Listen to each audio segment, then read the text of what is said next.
Two statements are given, one labeled assertion A and other labeled region R.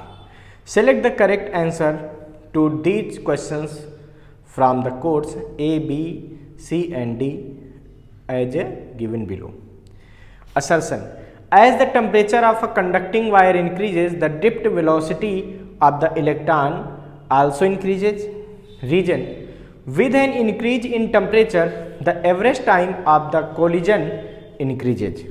तो देखिए बच्चों, इस question में हम देखते हैं तो इसमें क्या कह रहे हैं कि as the temperature of a conductor wire increases the drift velocity of electron also increases.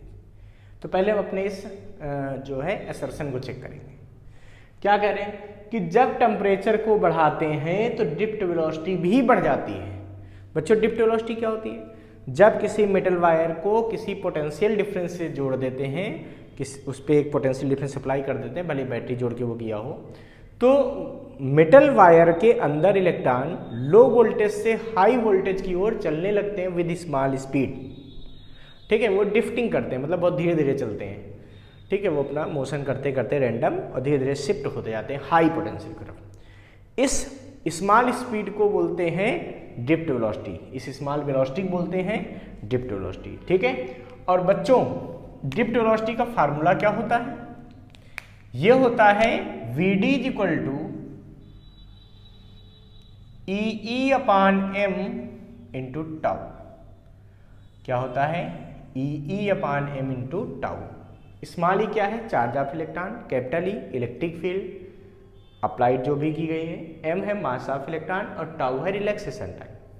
बच्चों, ये सारी चीजें तो कांस्टेंट होती है टेम्परेचर के बढ़ाने पे, इनमें से कुछ भी नहीं बढ़ेगा। मेन डिपेंडेंसी कहाँ होती है? टाउ पे। तो आप ध्यान रखिएगा, जैसे हम टेम्परेचर बढ़ाते हैं तो टेम्परेचर के बढ़ाने से बच्चों टाउ जो होता है वो डिक्रीज कर जाता है। रिलैक्सेशन टाइम क्या होता है? डिक्रीज कर जाता है, क्योंकि कोलिजन थोड़ा जल्दी जल्दी होने लगते हैं। और दो लगातार कोलिजन के बीच के टाइम को बोलते हैं टाउ, यानी कि रिलैक्सेशन टाइम। तो रिलैक्सेशन टाइम क्या हो जाता है? कम हो जाता है। जैसे ही टेम्परेचर बढ़ाओगे, कोलिजन जल्दी जल्दी होंगे तो टाउ क्या होगा? डिक्रीज करेगा। अब बच्चों, जब टाउ डिक्रीज हो गया, इसका मतलब ड्रिफ्ट वेलोसिटी भी डिक्रीज हो गई।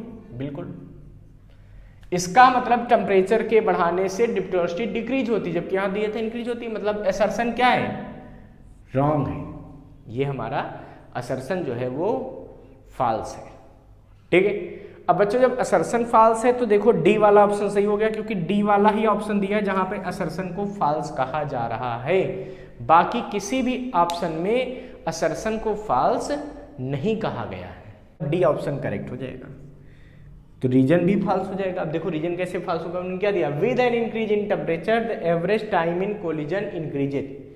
वो कह रहे हैं टेम्परेचर के बढ़ाने से रिलैक्सेशन टाइम बढ़ता है, जबकि हम तो देख रहे हैं ना घटता है। तो इसका मतलब ये तो अपने आप ही गलत हो रहा है। तो खैर इसीलिए इसमें डी वाला ऑप्शन सही होगा। ठीक है बच्चों, अगर अभी तक आपने हमारे चैनल को सब्सक्राइब नहीं किया तो बिल्कुल इसको सब्सक्राइब कर लीजिए। थैंक यू बच्चों।